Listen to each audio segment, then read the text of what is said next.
Pendant plus de 400 ans, la Terre était restée silencieuse. La planète bleue qui autrefois criait sa présence dans la galaxie par la guerre, la musique, la science et le feu s'étaient obscurcis. Abandonnée, mise en quarantaine et quasiment effacée des cartes galactiques, le reste de l'univers respirait plus facilement lorsque l'humanité disparut. Ils appelèrent cela une miséricorde. Certains disaient que la Terre s'était autodétruite. D'autres affirmaient que les humains avaient évolué vers quelque chose de complètement différent. Mais la vérité, elle était enfouie sous la poussière et les décombres, sous le ciel brûlé et les satellites brisés d'une planète qui refusait de mourir. Et maintenant, quelque chose se réveillait. Au plus profond des Andes, caché dans un ancien coffre-fort entouré de métal en décomposition et d'IA oublié, un battement de cœur revint, mécanique et humain à la fois. L'impulsion résonna à travers les câbles cassés et les serveurs inactifs jusqu'à atteindre le cœur, une chambre baignée d'une froide lumière bleue. Le gardien s'était réveillé. Il ne se souvint pas de son nom au début, seulement de la douleur. Une douleur lourde et douloureuse s'enfonçait profondément dans sa poitrine, comme de vieux os. Il ouvrit lentement les yeux, les paupières écartées après des siècles de sommeil. Le plafond était fissuré. Des vignes s'étaient infiltrées à l'intérieur, s'enroulant autour de l'acier rouillé. La nature avait conquis le monde, mais pas lui, pas encore. Le gardien s'était levé du berceau qui l'avait maintenu en vie à travers les âges. Ses articulations craquaient et claquaient avec une raideur anormale. Son corps était désormais plus métallique que charnel, faisant partie de la dernière initiative de défense humaine jamais lancée. Le projet STX, terminal sentinelle pour le xénocide. Il s'était porté volontaire pour devenir l'arme que la Terre n'utiliserait jamais, à moins d'avoir le choix. Eh bien, ce choix avait été fait depuis longtemps. Une voix statique crépita dans l'air vicié. Sujet zéro. Confirmation de la cognition. Confirmation de l'éveil. Il ne répondit pas. Pas tout de suite. Pas tout de suite. Les souvenirs le frappèrent comme un train de marchandises. La guerre, le feu, le siège d'Orion. Le Conseil des Neufs déclarant la Terre trop dangereuse pour être laissée sans surveillance. Et finalement, le grand silencieux. Quand tous les systèmes de défense orbitaux se déconnectèrent simultanément, quelqu'un les avait trahis, quelqu'un de l'intérieur de la cognition le confirma, dit-il finalement, d'une voix basse et rauque, presque robotique. Bien, répondit l'IA. Le niveau de menace a atteint Oméga Black. Les forces du Conseil galactique sont en approche. Elles ignorent que la Terre se réactive. Paramètres de la mission. Survivre, se défendre et riposter. Il serra les poings. Quelque chose au fond de lui s'agita. Quelque chose d'ancien et de furieux. Pas seulement la survie, pas seulement la défense. Le châtiment. Dehors, les étoiles brûlaient de froid. Quelque part loin de la Terre, au cœur du secteur du Triangle, une flotte du Conseil composée de 17 vaisseaux dérivait vers ce qu'ils croyaient n'être qu'une planète morte. L'amiral à bord du vaisseau amiral Horax 7 esquissa un sourire narquois en consultant les anciens dossiers de mission. L'humanité, railla-t-il. Ils se sont toujours crus spéciaux, mais ils ont fini par disparaître comme tous ceux qui se sont pris pour des dieux. Mais la terre n'était pas morte, et le gardien n'était pas un dieu. Il était pire encore. Les balises d'alerte étaient toujours éteintes. Personne dans la flotte n'avait remarqué le pic d'énergie géothermique en provenance d'Amérique du Sud. Personne n'avait vu le lancement du premier drone orbital, camouflé dans une technologie furtive 1000 ans avant son époque. Personne n'entendit les anciennes sirènes de guerre hurler sous les océans. Mais bientôt, elles le feraient. Le gardien se tenait dans le coffre en ruine, nu mais vivant. Il tendit la main vers la mallette marquée du vieux sceau du commandement de la terre. Un aigle brisé aux ailes de flamme. À l'intérieur, une armure forgée avec le sang d'une centaine d'ingénieurs tombés au combat. Il y pénétra, pièce par pièce, chaque clic et chaque sifflement métallique scellant le passé à sa place. Il était humain, il était une arme, et il était éveillé. Il était humain, il était une arme, et il était éveillé. Le gardien sortit du coffre-fort pour un monde qui ressemblait à peine à la terre qu'il avait connue. Des arbres aussi hauts que des gratte-ciels dominaient les ruines des villes. La nature avait englouti tout ce que l'homme avait construit. Des crânes gisaient à moitié enfouis sous la mousse. Les routes en béton étaient fissurées, comme des os brisés. Pourtant, au milieu de toute cette beauté sauvage, un silence glacial planait. Il n'y avait ni voix, ni rire, juste du vent, juste des fantômes. Il s'arrêta au bord d'un pont effondré, les yeux scrutant la silhouette lointaine de ce qui était autrefois Bogota. Des vignes s'enroulaient autour de gratte-ciels squelettiques. Des drones, d'anciennes maquettes terrestres, certaines rouillées comme des statues, pendaient sans vie à des câbles emmêlés. Même l'air semblait différent, plus raréfié, comme si la planète elle-même n'avait pas tout à fait pardonné ce qui lui avait été fait. L'IA dans son armure nommée gardien lui claqua doucement à l'oreille. Plusieurs signatures thermiques détectées sous terre. Non humains. Des schémas de déplacement incompatibles avec la faune terrestre. Le gardien plissa les yeux. Des éclaireurs? Possiblement. Des sondes envoyées par une flotte en approche. Les analyses suggèrent qu'ils sont là pour confirmer l'extinction. Alors, nous les décevrons. Il s'accroupit, l'impact faisant trembler la poussière du béton. En quelques instants, il disparut dans la jungle qui avait envahi la ville, se déplaçant telle une ombre à travers les branches et la rouille.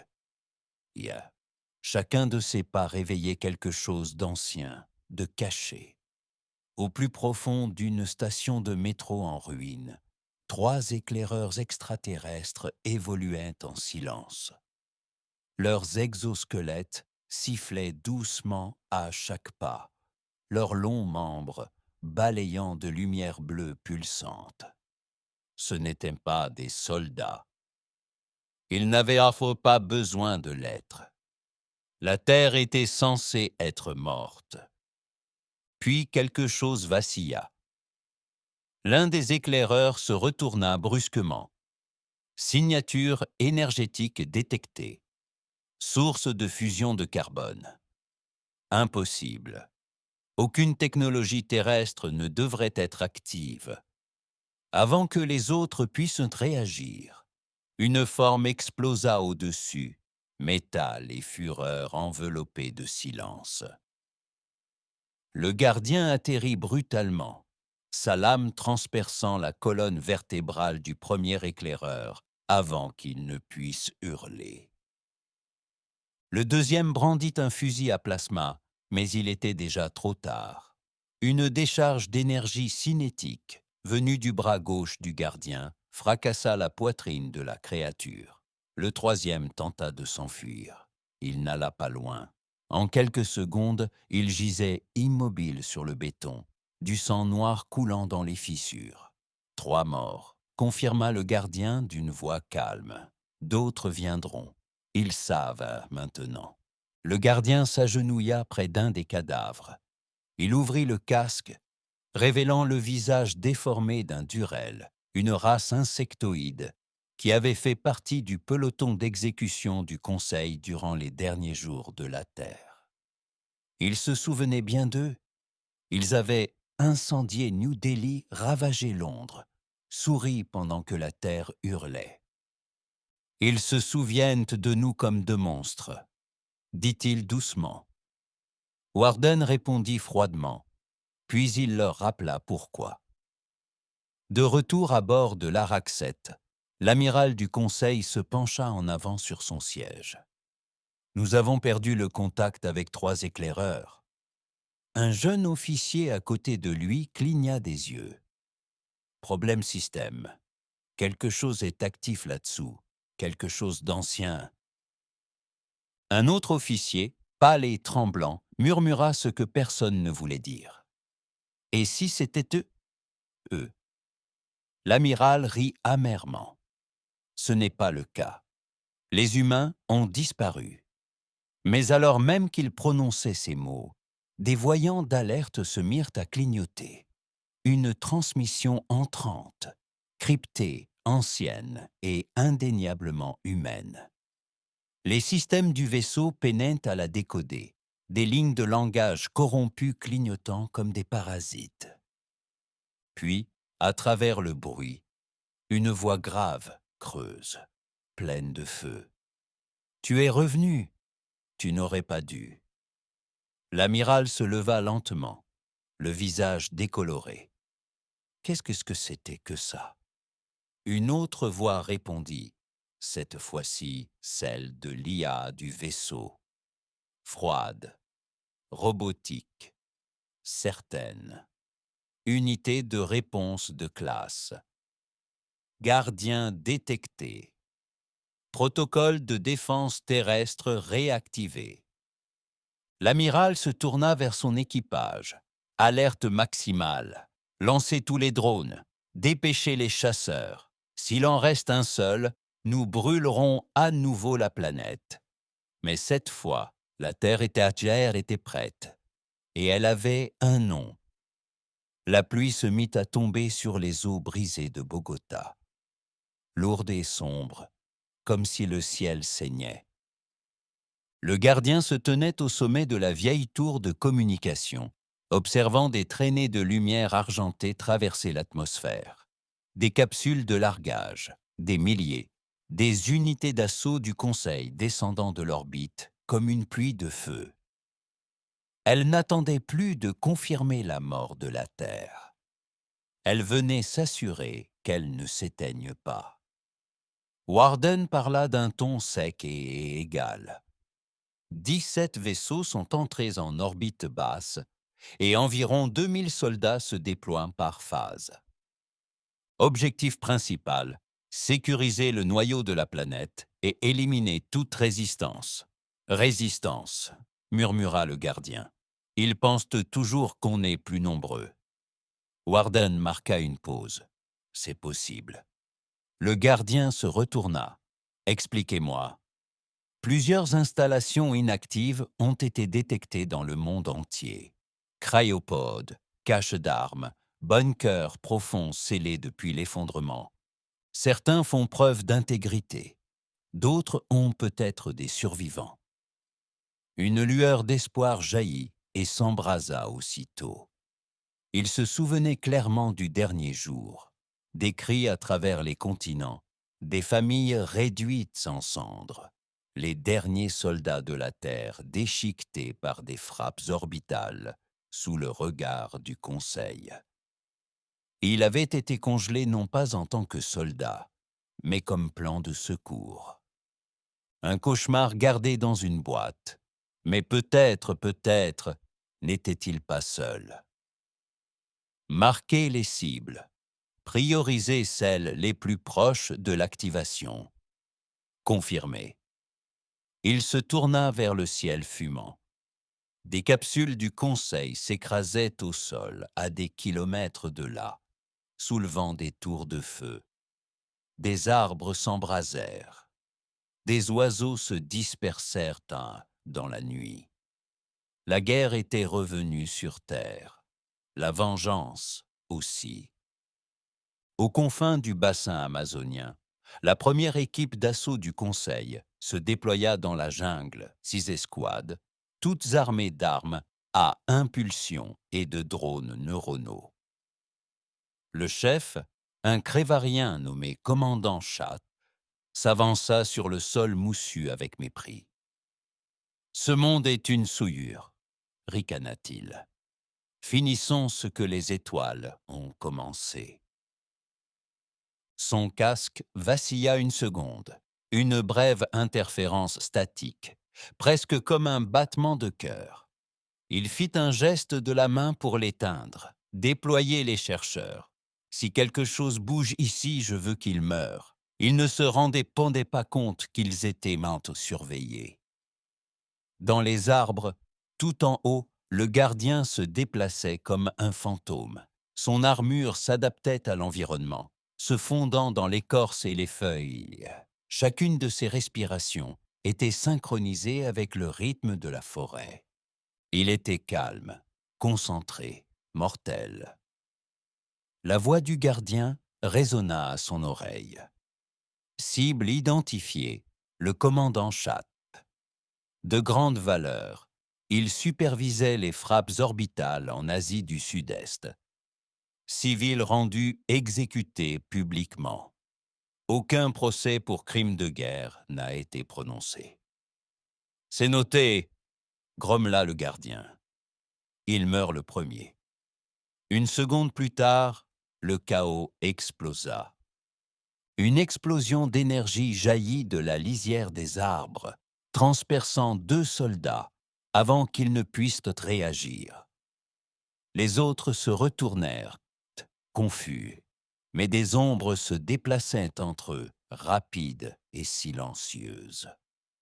L'un fut entraîné dans les broussailles, l'autre écrasé contre un arbre. Chat tournoya en aboyant des ordres, mais la jungle étouffa sa voix. Le gardien émergea, couvert de cendres et de sang. « Bonjour, commandant. » Chat leva son fusil et tira. La flèche rebondit sur l'armure du gardien, comme l'eau sur la pierre. Il tenta de fuir, mais une lance de plasma pur le transperça par derrière. Le gardien s'avança, la sortit lentement et le regarda droit dans les yeux. « C'est pour Manille, dit-il. » Chat mourut sans un cri. Le gardien reprit la parole. Transmission entrante. Crypté. Origine. Installation terrestre. Secteur néo-zélandais. Le gardien retint son souffle. « Des survivants ?» demanda-t-il. « Possible ? Signal d'activation. Signature militaire de l'ancienne Terre. » Il se réveille. Il se tourna vers les étoiles, où les vaisseaux du Conseil tournoyaient comme des vautours. « Tu voulais la dernière guerre, murmura-t-il. Tu vas la voir. » Son armure ronronna, ses armes se rechargèrent, et la terre, si longtemps silencieuse, se remit à rugir. Le complexe néo-zélandais n'aurait jamais dû être découvert. Il était enfoui sous les Alpes du Sud, masqué par des champs de distorsion tectonique et enveloppé de couches de glace et de silence. Il n'avait pas émis de signal depuis des siècles, pas depuis la dernière panne. Mais maintenant, pour la première fois en 412 ans, il était revenu. Dans ces salles glacées, des lumières antiques clignotaient. Les sols tremblaient légèrement, tandis que l'énergie géothermique déferlait sur les systèmes endormis. Des bras robotisés se déplaçaient dans l'obscurité, dépoussiérant les panneaux de contrôle. Les chambres cryogéniques sifflaient et fumaient. Des noms oubliés depuis longtemps brillaient faiblement sur leurs écrans. Le gardien se tenait devant l'entrée renforcée, la neige fouettant autour de lui comme des esprits furieux. Son armure fumait après l'ascension de la montagne. Il pressa la main contre la console. Gardien. Décryptage en cours. Verrouillage biométrique autorisé. Nom de l'installation. ARC9. Journal des dernières entrées. 4 mars 2213. Population. 47 cryosurvivants. Principalement des militaires. Statut inconnu. La porte s'ouvrit dans un long grincement métallique. À l'intérieur, il faisait froid et silencieux, presque paisible. À l'intérieur, il faisait froid et silencieux, presque paisible. Le gardien avançait lentement dans le couloir central, ses pas résonnant sur l'acier et le givre. Des rangées de chambres cryogéniques bordaient les murs. Il s'approcha du plus proche, essuyant le givre. Le visage d'une femme, pâle, les yeux clos, parfaitement immobile. Le major Isla Tran. Il se souvenait d'elle, commandante de la résistance du Pacifique, l'une des dernières à sombrer juste avant que le Conseil ne scelle Tokyo. Elle s'était battue jusqu'au bout, sans jamais se rendre, sans jamais céder. Signes vitaux demanda-t-il. Stable, confirmé par le directeur. Dégradation cérébrale minimale demanda-t-il. Stable, confirmé par le directeur. Dégradation cérébrale minimale. Intégrité de la capsule maintenue. Réanimation possible. Le gardien hocha la tête. Début de la séquence de réveil. La capsule siffla, les lumières virant à l'orange. Les systèmes purgèrent le cryofluide. La poitrine d'Aïla commença à se soulever. Ses paupières battirent. Il resta silencieux, la regardant revenir d'entre les morts. Puis, ses yeux s'ouvrirent brusquement et elle hurla. Une panique réflexe la submergea.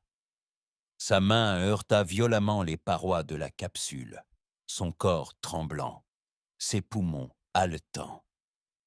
Elle se débattit jusqu'à ce que son regard se pose enfin sur la silhouette qui se tenait devant elle. La reconnaissance lui vint lentement. La reconnaissance lui vint lentement. « Zéro !» s'exclama-t-elle d'une voix rauque et brisée. « C'est vraiment toi ?» ?»« Oui, » dit-il doucement. « Tu es en sécurité. » Elle toussa en se redressant. « En sécurité ? Sur Terre ? Tu es folle ?» Il ne répondit pas tout de suite. Au lieu de cela, il l'aida à sortir de la capsule. Ses jambes supportaient à peine son poids. « D'autres ?» demanda-t-elle. « 47, tu es le premier. » Le gardien intervint. Lancement de la réanimation de masse. Durée estimée. 5 minutes en attente. Isla se redressa, observant les chambres encore endormies. Nous n'étions pas censés nous réveiller à moins que le conseil soit de retour, dit la gardienne, le visage assombri. Ils ne font pas que regarder cette fois, poursuivit-il. Ils sont là, au sol. J'ai déjà tué 2 équipes d'éclaireurs et un commandant. Ils savent qu'il se passe quelque chose. Aïla serra les poings. Il était temps de leur rappeler ce dont la Terre était capable. Lentement, une à une, les capsules commencèrent à s'ouvrir. Soldats, ingénieurs, tacticiens, fantômes de la dernière défense de l'humanité. Ils émergeaient dans le froid, le regard hagard et les souvenirs à vif. Certains pleuraient, d'autres vomissaient. Quelques-uns s'agenouillaient et priaient. Le gardien se tenait au milieu d'eux, silencieux. « Tu es tout ce qui reste, » dit-il. Le monde a changé, mais pas l'ennemi. La flotte du Conseil est en orbite. Leurs troupes sont sur notre sol. Ils pensaient aussi que la terre resterait enfouie. Ils pensaient que nous oublierions. Ayla s'avança à ses côtés, la voix plus forte. Nous n'avons pas oublié, nous avons enduré, et maintenant nous combattons. Quelqu'un dans la foule cria. Avec quoi allons-nous nous battre? Avec des bâtons et des souvenirs. Le gardien leva la main. Un hologramme s'anima. Des schémas, des caches d'armes, des armes satellites toujours en orbite, dissimulées et en attente. « Tu me tiens, » dit-il, « et tu as la vengeance. » L'interrompit la voix du gardien. Attention, signature de frappe orbitale détectée. Le Conseil cible cette installation. Signature de frappe détectée. Le Conseil cible cette installation. Ayla regarda autour d'elle. On vient de se réveiller. Ils veulent notre mort avant qu'on se souvienne comment tuer, répondit le gardien. Il se tourna vers la foule. Vous avez 3 minutes pour vous équiper. Après ça, on descend sous terre. Et là-haut, dans le ciel, le feu recommença à s'abattre. La première explosion frappa juste à l'extérieur du complexe. Un faisceau de plasma incandescent qui transforma un flanc de montagne en roche fondue. Le sol se déroba, la glace craqua comme le tonnerre, et les sommets autrefois paisibles sombrèrent dans le chaos. À l'intérieur d'ARK-9, les alarmes retentirent. Isla était déjà en mouvement, lançant des armes depuis des coffres déverrouillés à des soldats peine réveillés depuis 2 minutes. Le gardien se déplaçait comme une tempête dans la confusion, calibrant ses fusils cinétiques, activant ses drones boucliers et hurlant des ordres comme par magie. Protocole défensif en ligne, appela le gardien. Tourelles automatiques aux pointes d'entrée. Générateur de boucliers chargé à 76%. Effondrement structurel imminent dans 7 minutes. Maintenez le mur extérieur, aboya le gardien. Nous reculons par phase. Une autre frappe s'abattit, plus près cette fois. L'onde de choc fit tomber 3 des nouveaux éveillés. Un soldat hurla, serrant sa jambe cassée. Ayla l'attrapa, le traîna à couvert et lui lança un kit médical sans hésiter. « Dis-moi qu'il y a un tunnel ici, » lança-t-elle au gardien. « C'est la terre, » dit-il. On creuse toujours en profondeur. Il frappa du poing la console d'urgence. Un pan du sol de la salle principale se fendit, révélant un escalier métallique descendant en spirale dans l'obscurité. Les anciens tunnels d'évacuation, oubliés par le temps, manqués par les scanners du Conseil. « Tout le monde bouge, » ordonna Ayla. « Ne laissez rien derrière vous. Nous sommes des fantômes, désormais. » Alors que le dernier soldat descendait, le gardien restait. Il activa le dernier dispositif de sécurité sur la console. « Détonation dans 90 secondes », confirma le gardien. Il regarda une fois de plus autour de lui l'endroit qui avait figé l'espoir de la Terre. Puis il les suivit dans l'obscurité. Sous les montagnes, les survivants avançaient dans des tunnels humides creusés par l'ancienne résistance. Des inscriptions grossières bordaient les murs, des indications des avertissements, de vieux mots de passe griffonnés par des mains désespérées, mortes depuis longtemps. Le gardien s'avançait en silence, Ayla à ses côtés, essoufflée. Il nous faut trouver un bastion, un endroit où nous regrouper. Tant de corps ne peuvent pas rester longtemps sous terre. Je connais un endroit, dit-il, mais c'est loin d'ici, et il ne nous accueillera pas facilement. Où? Atlantica. Elle s'arrêta net. Tu es fou. Cet endroit était un mythe avant même la chute. Il se retourna. Ce n'était pas un mythe. Je l'ai construit. Loin au-dessus de la terre, à bord du vaisseau du Conseil, la main de Virite, l'amiral Tolos étudiait l'image satellite calcinée d'ARK-9. Ses lèvres se retroussèrent de satisfaction. Installation détruite. Plus aucun signe de vie. Son second s'agita nerveusement. Et s'il s'était échappé sous terre, le gardien humain, nous avons la confirmation que c'était lui. Tolos ricana. Une relique, un soldat, ça ne compte pas. Mais à l'instant même où il prononçait ces mots, un autre officier accourut sur le pont, pâle de panique. Monsieur, 4 avant-postes plongés dans le noir. Des escadrons de drones anéantis. Nous perdons des troupes dans les secteurs de l'Amazonie et du Sahara. La situation se propage. Impossible, s'exclama Tolos. Nous les avons anéantis. Nous les avons brûlés. Oui, monsieur, balbutia l'officier. Mais ils se battent comme dans leurs souvenirs. Dans les tunnels, les survivants atteignirent enfin une immense porte d'acier, scellée par de vieilles serrures d'Ia, symbole d'une époque révolue. Le gardien posa sa paume sur le lecteur. La voix du gardien retentit, accès accordé, bienvenue. Avec un grognement sourd, la porte s'ouvrit, révélant une vaste salle baignée de lumière bleue, de méchas endormis, de combinaisons blindées, d'armes cryogéniques et de rangées de cercueils anonymes. Ayla s'avança, les yeux écarquillés. « Qu'est-ce que c'est que ça ?» répondit le gardien à voix basse.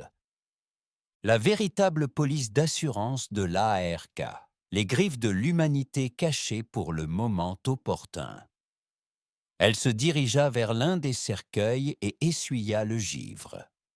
À l'intérieur, un autre soldat dormait.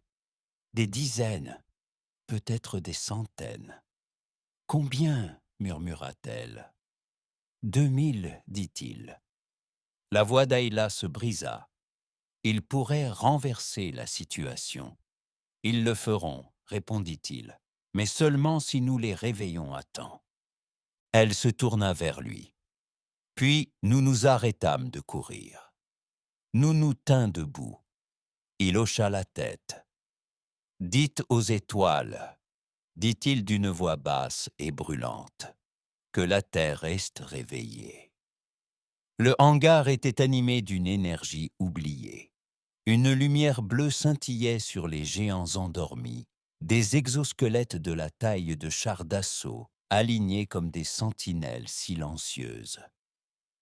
Le gardien les traversait avec un profond respect. Chacun portait un nom gravé sur son armure. Pas un numéro de série, mais des noms. Des soldats qui s'étaient portés volontaires pour devenir plus qu'humains, pour devenir les vengeurs de la terre, à l'époque où les étoiles leur tournaient le dos. Ayla le regarda activer la première armure. « C'est toi qui as construit tout ça ?» demanda-t-elle. « J'ai enterré tout ça, » répondit-il. Après la chute, lorsque les escadrons d'extermination du Conseil ont balayé nos derniers bastions, nous savions que nous ne pourrions pas gagner de front. Alors nous sommes entrés dans la clandestinité, avons posé des pièges, réveillé des fantômes, fabriqué des armes non pas pour le présent, mais pour le présent. Il se tourna vers elle, son armure illuminée par la lueur croissante des machines réveillées. Il ne s'agissait pas de survivre, il s'agissait d'attendre le bon moment. Elle hocha la tête, et maintenant, cessons d'attendre. La voix du gardien résonna dans la salle. Protocole de réanimation activé. Unités cryogéniques en ligne. Déploiement estimé du bataillon complet, 16 heures. Trop long, marmonna le gardien. Le conseil ne nous accordera pas ça. Aïla rétablit les anciennes liaisons satellites. Des parasites. Mais quelque chose bougea au-delà. Signaux faibles, motifs déformés. L'ancien réseau orbital de la Terre, vacillant comme des fantômes dans l'obscurité. Elle se connecta à l'un des nœuds dormants. « J'ai quelque chose » murmura-t-elle. Un signal en provenance du Kenya. Cellule de résistance, cryptée, mais active. Les yeux du gardien se plissèrent. Impossible. Elle le regarda. Ou peut-être pas. Peut-être que nous ne sommes plus seuls. À l'autre bout du monde, dans les ruines de Nairobi, le commandant Talon Nkuru observait la carte vacillante projetée depuis sa liaison récupérée. Des drones montraient des patrouilles des allées du conseil balayant, ce qui était autrefois le cœur de la ville. De vieux débris d'IA jonchaient les rues, et une flore mutante avait consumé le béton. Mais au plus profond des catacombes, sous un marché qui n'avait pas connu de commerce depuis 400 ans, le peuple de Talon se préparait à la guerre. Il fixa le point rouge brillant qui pulsait sur sa carte. Un signal, de qualité militaire, fréquence préchute, originaire de la Terre. Il se tourna vers son lieutenant. Envoie un message, 5 mots. Que veux-tu dire? Talon sourit. La terre vit, la résistance respire, prête. De retour à Atlantica, Ayla reçut le message, les mains tremblantes. Elle leva les yeux vers le gardien. Ils sont vivants, ils se battent depuis tout ce temps. Il laissa échapper un long cri. Ils sont vivants, ils se battent depuis tout ce temps. Il laissa échapper un long soupir. Ainsi commence. Ils se tenaient ensemble devant l'armée de l'éveil. Les armures s'activèrent. Des lumières jaillirent au sol. Hommes et femmes, dans les unités cryogéniques, s'agitèrent. Leurs muscles se contractèrent. Leurs esprits, encore chargés de cendres et de sang, se chargeaient de la vérité, de ce qui s'était passé, de ce qui allait arriver et de ce qu'ils devaient faire.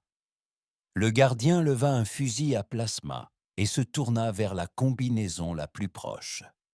Il y grimpa, l'armure se refermant autour de lui dans un sifflement assourdissant. Des lignes bleues pulsaient à travers les plaques. Il avança, lentement, puis plus vite, comme s'il ne s'était jamais arrêté. « Gardien, dit-il. Diffuser des communications ouvertes sur toutes les fréquences terrestres. Civils, militaires, résistance, IA dormante. Je veux que tout le monde écoute. » Canal ouvert, s'avança-t-il, d'une voix d'acier et de tonnerre. Ici le gardien de la Terre. Si vous entendez cela, vous n'êtes pas seul. Le conseil est de retour.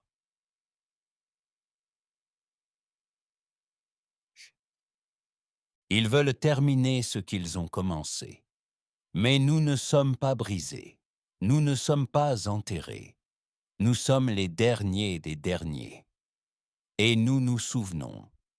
S'il vous reste du feu dans le sang, des armes dans les mains, de la rage dans le cœur. Alors relevez-vous. Ce monde est le nôtre, et il est temps de les faire saigner à jamais en y mettant le pied. Fin du message. Partout sur la planète, dans les bunkers et les jungles, dans les ruines et les nœuds de données, les gens l'entendirent, et ils répondirent. Le hangar vibrait d'une énergie que Ayla n'avait pas ressentie depuis des années, brute, montante et terrifiante dans sa promesse. Le gardien se tenait parmi d'anciennes machines de guerre, leurs armures usées, leurs noyaux clignotant pour la première fois depuis des siècles. La poussière et le silence avaient envahi cet endroit pendant des générations. On aurait dit une tempête sur le point d'ouvrir les cieux. Ce n'étaient pas de simples machines, c'étaient les vestiges de la fureur terrestre. Des armures qui avaient autrefois renversé le cours de bataille, perdu pour l'histoire. Des armes autrefois jugées trop brutales, trop incontrôlables. Elles étaient désormais le dernier espoir de la Terre. 76 armures. Titan en ligne, confirma Warden, sa voix résonnant sur les murs d'acier. Séquence de cryo-réanimation en cours pour les unités du bataillon. La première vague de soldats retrouvera ses fonctions motrices dans 30 minutes. Le gardien ajusta le gantelet de l'un des titans, murmurant quelque chose qu'Aïla ne put entendre. Peut-être un nom, peut-être un souvenir. Puis il se tourna vers elle, la visière tamisée, son vrai visage apparaissant sous une armure fissurée. « On nous a appelés éteints, dit-il doucement, mais extinction n'est qu'un autre mot pour dire repos chez les humains. » Ayla hocha la tête, la mâchoire serrée. « Alors réveillons les autres. » Elle s'approcha d'un des cercueils et essuya le givre sur la vitre. À l'intérieur, une femme aux mèches argentées gisait immobile, son nom gravé au-dessus. Colonel Zaya Mbeki. Ayla se souvenait d'elle, une légende durant les sièges du Pacifique. On disait qu'elle avait un jour tenu en échec une escouade de soldats du Conseil avec un couteau et une blessure à l'épaule. Maintenant, elle dormait comme une morte. Mais ses constantes vitales étaient métestables. « Je les ramènerai », confirma Warden. « Mais cela prendra du temps. 16 heures pour que tout le personnel de combat soit réanimé et réarmé. »« On n'a pas 16 heures », rétorqua le gardien. « Les orbitales du Conseil ont déjà commencé à trianguler le rayonnement de surface.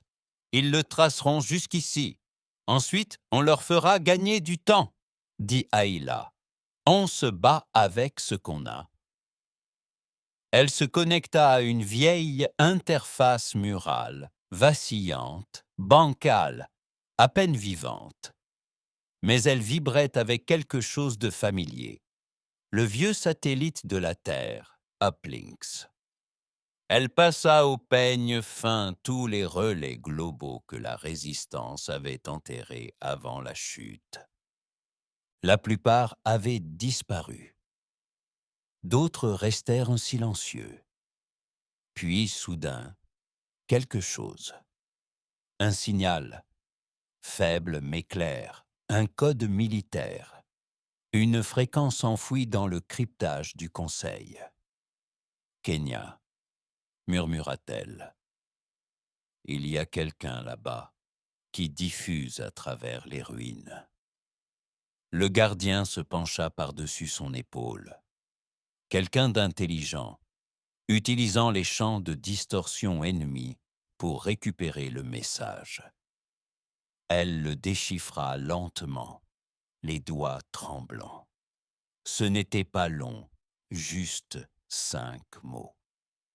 La terre vit, la résistance respire. Prête. Ayla expira comme si elle retenait son souffle depuis des années. Ils n'ont jamais cessé de se battre, murmura-t-elle. Ils sont toujours là, confirma Warden d'un bip. Source: Nairobi, unité de résistance active. Effectifs estimés: 40 à 70 combattants. Commandant Talon Nkuru. Talon? Demanda le gardien surpris. Il devrait être mort. Eh bien, il ne l'est pas, répondit Ayla, et il appela simplement. À l'autre bout du monde, sous l'horizon dévasté de Nairobi, le commandant Talon Nkuru étudiait une carte holographique rudimentaire, projetée depuis une liaison montante récupérée. Les drones dressaient un tableau sombre. Des patrouilles du Conseil rampaient sur un terrain autrefois sacré, leurs armures luisantes comme des parasites. Son peuple, les quelques survivants, se cachait dans les veines des égouts et les catacombes effondrées de l'ancien monde. Il leva les yeux, tandis que son second, un garçon d'à peine 20 ans, entrait dans la pièce en trottinant. « Ils ont répondu, » dit le garçon. Talon haussa un sourcil. « Qui ?» Le gamin sourit. « Atlantica. » Le nom frappa comme un coup de tonnerre. Personne n'avait prononcé ce nom depuis 400 ans, murmura Talon. Le garçon hocha la tête. Enfin, ils répondirent quelque chose. Ce fut bref. Il activa la lecture. Une voix grave, métallique, froide et puissante parvint à traverser les parasites. Voici le gardien de la terre. Le reste n'avait pas besoin d'être répété. Talon se leva lentement, chaque cicatrice et chaque os douloureux, mais son sourire s'illumina comme un feu. Dites-leur qu'on arrive. De retour à Atlantica, Ayla se tenait aux côtés du gardien, face aux soldats qui s'éveillaient. Un à un, les cryopodes s'ouvrirent en sifflant. Hommes et femmes toussèrent, haletèrent et clignèrent des yeux sous la lumière crue. Chacun d'eux avait affronté la mort des siècles auparavant, et maintenant, ils renaissaient dans une nouvelle guerre. « Voici notre armée, » dit Ayla, les yeux brûlants. « Et nous ne sommes pas seuls. » Le gardien hocha la tête. « Alors, il est temps, » dit-il.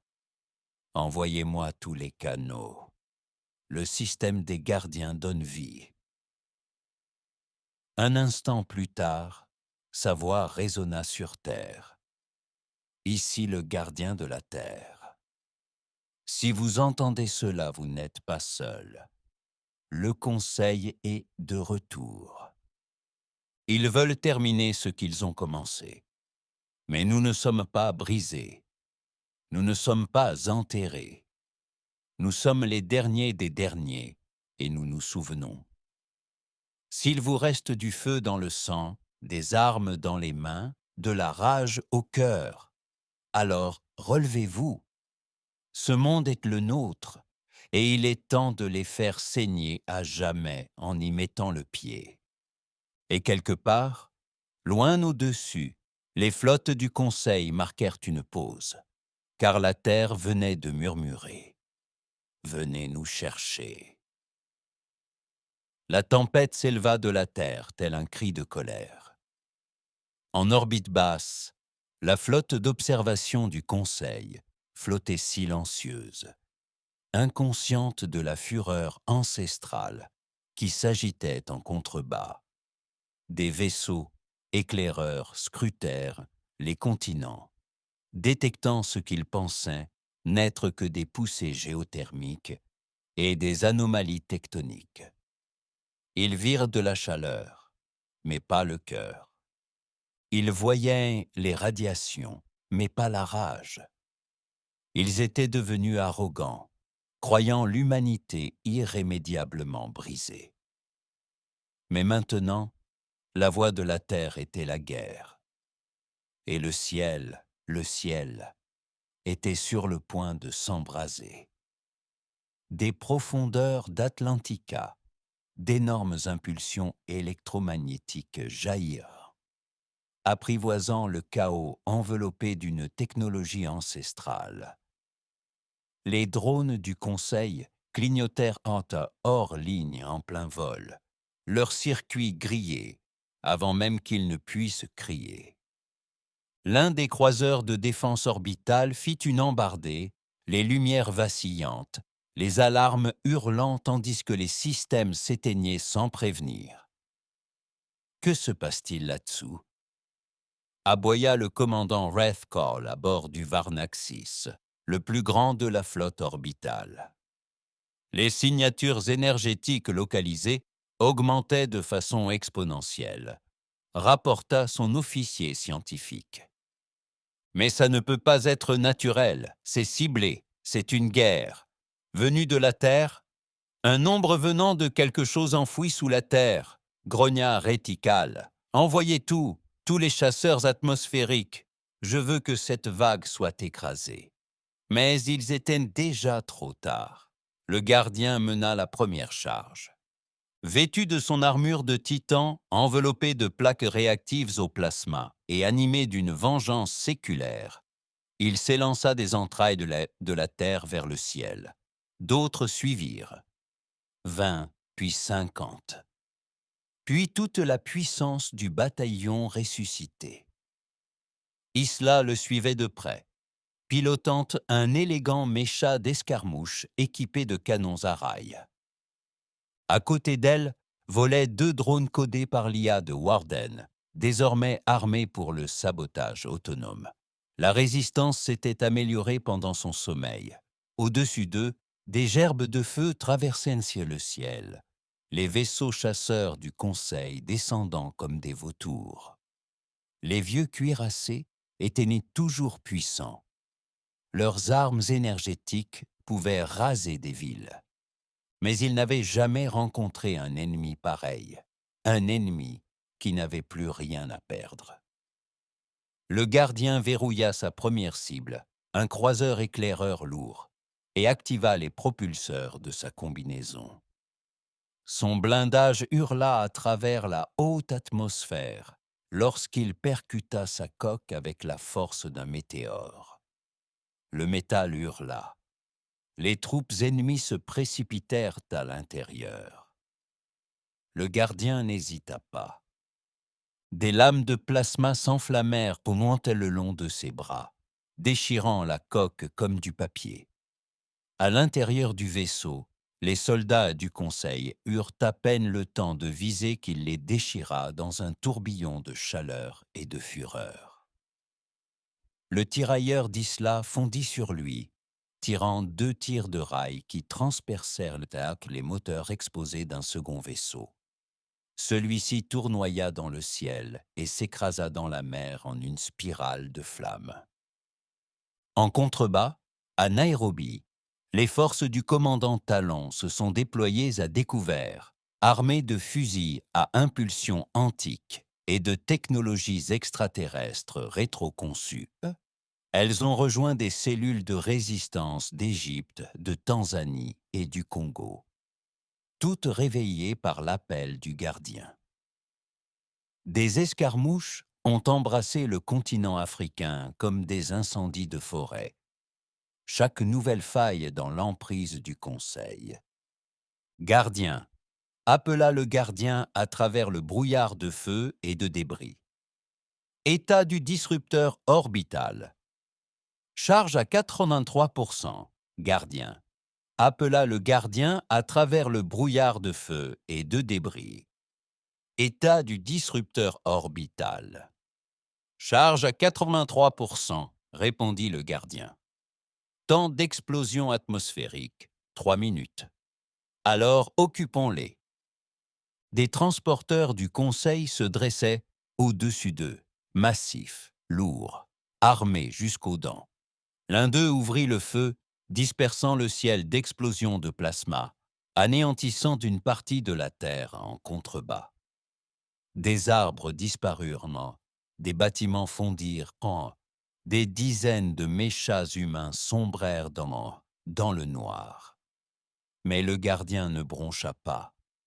Il activa ses propulseurs d'urgence, se rua vers le canon principal du porte-avions et lança une ancre à plasma qui s'enfonça profondément dans son ventre.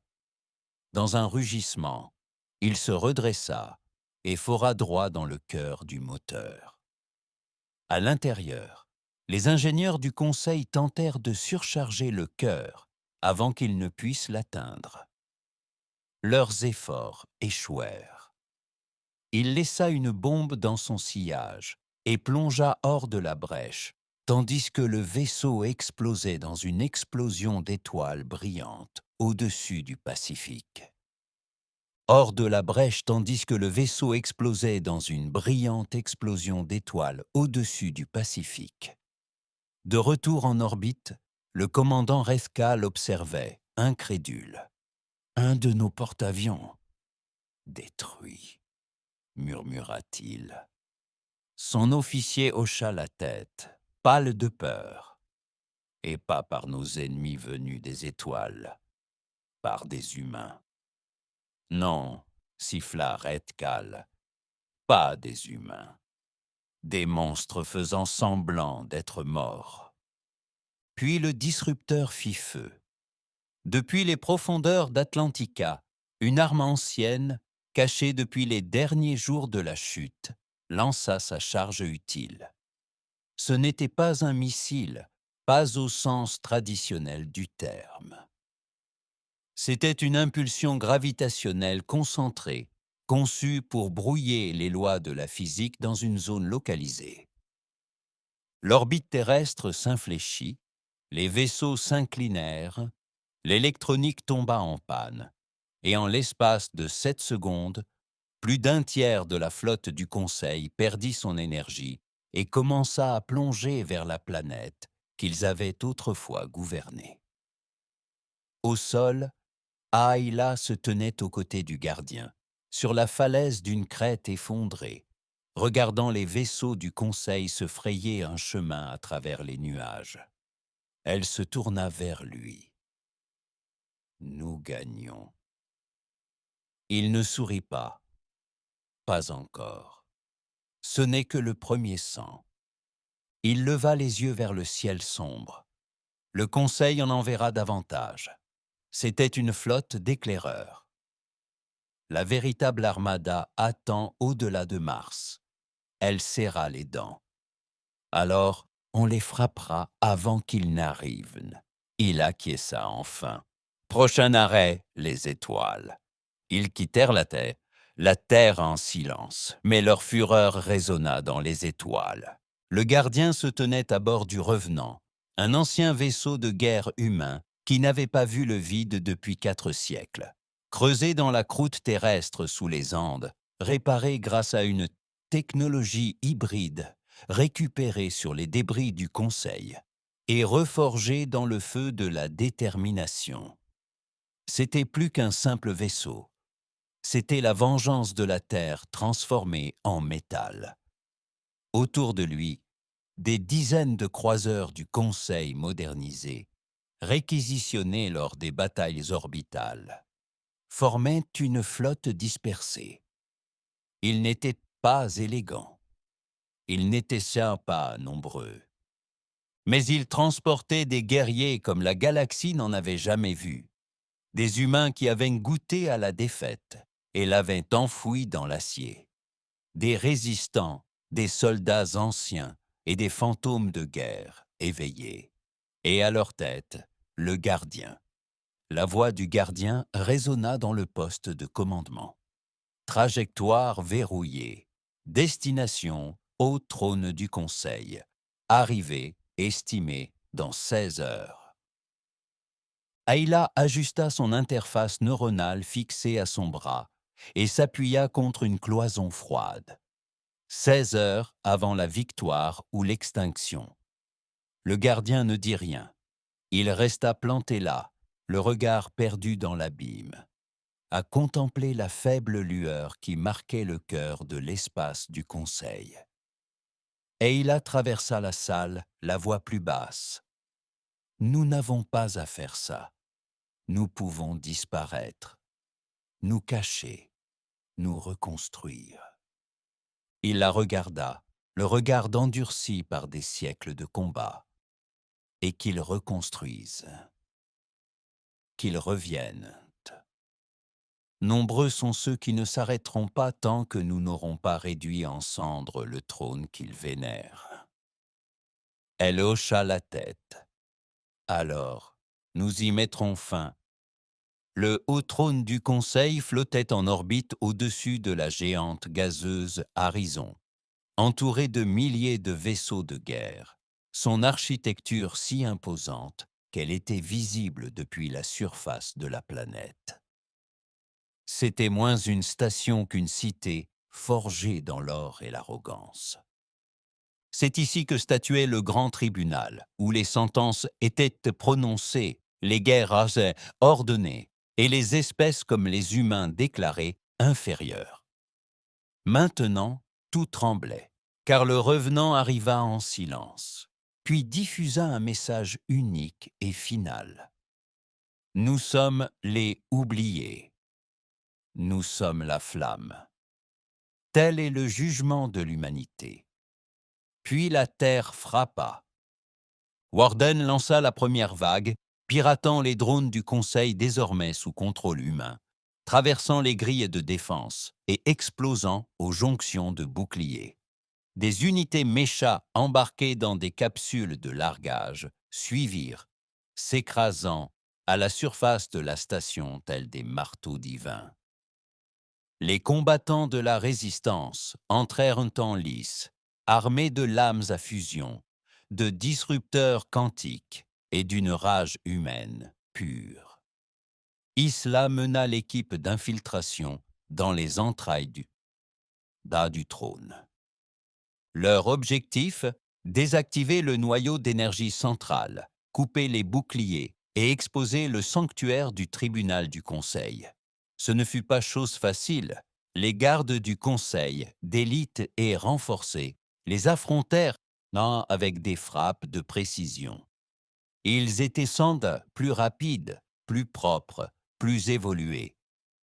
Mais ils n'étaient pas prêts à affronter la brutalité d'Aïla, ni le chaos brut et désordonné d'une bagarreuse humaine ayant survécu à un génocide. Elle en éventra un avec une pointe de plasma, en tira un autre en plein vol, puis enfonça un détonateur dans la bouche d'un troisième avant de le renvoyer d'un coup de pied dans un couloir. « Vous sarcou les monstres, parlez d'ordre !» grommela-t-elle. « Mais la terre m'a appris à briser les dieux. » Pendant ce temps, en orbite, le gardien déchirait des croiseurs à bord d'une combinaison du vide de classe Titan, dotée d'une capacité de saut par trou de verre. Il zigzaguait entre les vaisseaux, apparaissant à l'intérieur des ponts de commandement et fendant les équipages de passerelles. Son armure était rougeoyante à cause des combats incessants, mais il avançait, invincible. Dans la salle du Conseil, le grand tribunal se rassembla, paniqué. 11 silhouettes en robe, certaines âgées de plus de 600 ans, leurs veines palpitant d'augmentation génétique et d'autosatisfaction. « C'est impossible », siffla l'un d'eux.